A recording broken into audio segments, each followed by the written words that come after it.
Hi guys, ചെമ്പനീർ പൂവ് promo റിവ്യൂവിലേക്ക് എല്ലാവർക്കും സ്വാഗതം. അങ്ങനെ രേവതി മുമ്പും പിന്നാലെയും നിന്ന് വർഷയെ കൊച്ചു കുട്ടികളെ പോലെ നോക്കുന്നുണ്ട്. വർഷയുടെ മുടിയൊക്കെ ചീകി വൃത്തിയാക്കുമ്പോൾ രവിയേട്ടൻ പറയുന്നത്, രേവതി മോളെ, ഇങ്ങനെ വർഷയെ നോക്കിയാൽ അവൾ ഒന്നും ചെയ്യാതെ മടിച്ചിയാവും എന്നൊക്കെ. അതിന് രേവതി പറയുന്നത്, എന്നാലും സാരല്ല അച്ഛാ, ഇവളുടെ വയറ്റിൽ ഒരു കുഞ്ഞ് വളരുന്നുണ്ടല്ലോ, അതുകൊണ്ട് ഞാൻ എന്തും ചെയ്തു കൊടുക്കും എന്ന് പറയുന്നുണ്ട്. ഇതൊക്കെ കേട്ടിട്ടാണെങ്കിൽ നമ്മുടെ വർഷയ്ക്ക് ദേഷ്യം വരുന്നു. ഇനി ആ ഇനി ഒരാൾ കൂടി വരുന്നുണ്ടല്ലോ, ശ്രുതി, അവളെയും നോക്കേണ്ടി വരില്ലേ? അപ്പൊ ഇനി ഒരു മിനിറ്റ് പോലും നിനക്ക് ഒഴിവുണ്ടാവില്ലല്ലോ എന്ന് പറയുന്നുണ്ട് രവിയേട്ടൻ.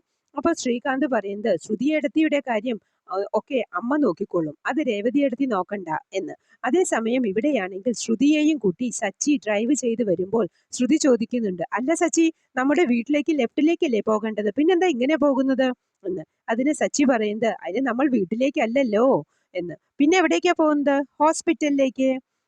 പാർലയിടത്തിയെ കാണിക്കാനാ ഹോസ്പിറ്റലിലേക്ക് പോകുന്നത് എന്ന്. ഹോസ്പിറ്റലിലേക്കോ എന്ന് ചോദിച്ച് ശ്രുതി ആകെ പേടിയായി. ഏതായാലും ഹോസ്പിറ്റലിലെത്തി. സ്ട്രക്ചറിൽ കിടത്തി ശ്രുതിയെ ഹോസ്പിറ്റലിൽ കൊണ്ടുപോയി. പതുക്കെ പതുക്കെ മോളെ, സൂക്ഷിച്ച് എന്നൊക്കെ പറയുന്നുണ്ട് ചന്ദ്ര.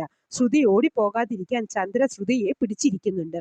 ശ്രുതി ആകെ പെട്ടതുപോലെയായി. ചന്ദ്രയെ പാഠം പഠിപ്പിക്കണമെന്ന് ശ്രുതിയും ശ്രുതിയെ പാഠം പഠിപ്പിക്കുമെന്ന് ചന്ദ്രയും മത്സരിച്ചാണ്. ഏതായാലും ശ്രുതിയുടെ കള്ളം പൊളിയുമെന്ന് തോന്നുന്നു. കാത്തിരുന്ന് തന്നെ കാണാം. ഇതൊക്കെയാണ് പ്രമോ ആയി കാണിച്ചത്. പ്രമോ ഇഷ്ടമായെങ്കിൽ ലൈക്ക് ചെയ്യാനും ഷെയർ ചെയ്യാനും സപ്പോർട്ട് ചെയ്യാനും സബ്സ്ക്രൈബ് ചെയ്യാനും മറക്കരുത്. അടുത്തൊരു എപ്പിസോഡിന്റെ അടിപൊളി പ്രമോവുമായി വരുന്നതുവരെ കാത്തിരിക്കുക.